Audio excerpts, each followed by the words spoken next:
Now, for more on Venezuela's challenges, let's bring in Domingo Sadurní.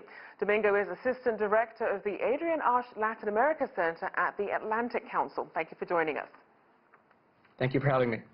So get us up to speed. What do we know about the latest COVID data, as well as the guidelines in Venezuela? So Venezuela is officially reporting around 4,000 cases of coronavirus and 35 deaths. But according to the Johns Hopkins University and Human Rights Watch, the real number of COVID deaths in Venezuela could be closer to 30 to 40 times the numbers being provided by Maduro officials. Let's remember that the Maduro regime stopped producing official health statistics 3 years ago, and any data coming from the regime must be triple fact-checked, as it tends to be used to advance the regime's own political interests. Most of the true reporting has really been left to independent journalists and NGOs. But one important development to address COVID in Venezuela, which came earlier in June, is the agreement signed between Maduro and Guaido to coordinate efforts and resources to fight COVID in the country, mediated by the Pan American Health Organization.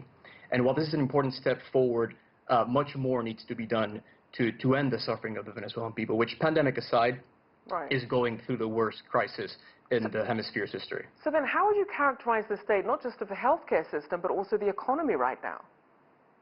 Right, so the coronavirus pandemic has rattled even the most developed nations. In Venezuela, it's further deepening an existing humanitarian and economic crisis. It's straining a crippled health system that's already unable to provide even the most basic medicines. It's stalling an economy in never-ending hyperinflationary collapse, and it's fueling social unrest as food and gasoline become increasingly hard to get by.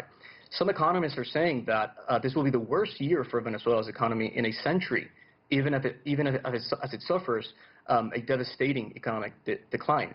And as you know, Venezuela's oil, which is its main export, has been hard hit as oil prices dropped earlier in this year, and the sector was barely able to cover costs of production. One important data to mention is that the picture for the healthcare system is really precarious. More than 63% of hospitals experience electricity failures, and 70% receive water only once or twice a week.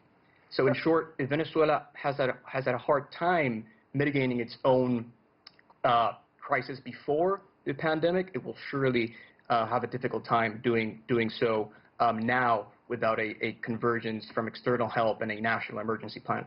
And we are certainly seeing a lot of this exacerbated what was already some of the underlying economic issues for the region. So how do the cases and the overall economic fallout compare to what we're seeing in the rest of the region, especially Brazil? Right. So we know from WHO that South America has now become the new epicenter of the outbreak, and this has come at a time when almost every country in the region has begun to ease lockdowns.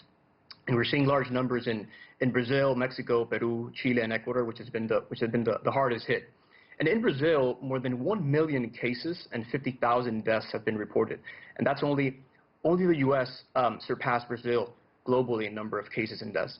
And perhaps most worrisome in Brazil, Rachelle, which is Latin America's largest country, is the controversy in the political discussions around how President Bolsonaro has framed the response to the pandemic by prioritizing the economy over health concerns and showing that by leading street rallies without wearing a mask. So it's important to note that despite the federal government's slow response, many states and local governments in Brazil have taken assertive action to combat the pandemic. And we have seen that some of the political back and forth in Venezuela also taking a toll in terms of the funds that could be used to boost the economy. We know that about nearly $2 billion worth of Venezuela's gold reserves are currently being held with the Bank of England. Both Nicolas Maduro and Juan Guaido, who the UK recognizes as Venezuela's leader, both claim access to them. What's expected to happen with that situation? So it's tough to say right now. We'll need to wait for the final decision by the UK court, but I'll say this, and let's be clear. Venezuelan assets abroad belong to the democratically elected and legitimate government of Venezuela, which is the interim government of Juan Guaido, and it is also recognized by the UK government. In this case, Maduro and his cronies are facing heavy sanctions from the international community, and they have been charged by the U.S. Department of Justice with narco-terrorism, corruption, and money laundering. So frankly, I think this is an opportunity for the UK to establish a precedent in favor of the interim government, which is also seeking to recover over $5 billion in assets frozen in other bank accounts abroad. All right, we do appreciate your insights. Domingo Sadurní, Assistant Director at the Adrienne Arsht Latin America Center at the Atlantic Council.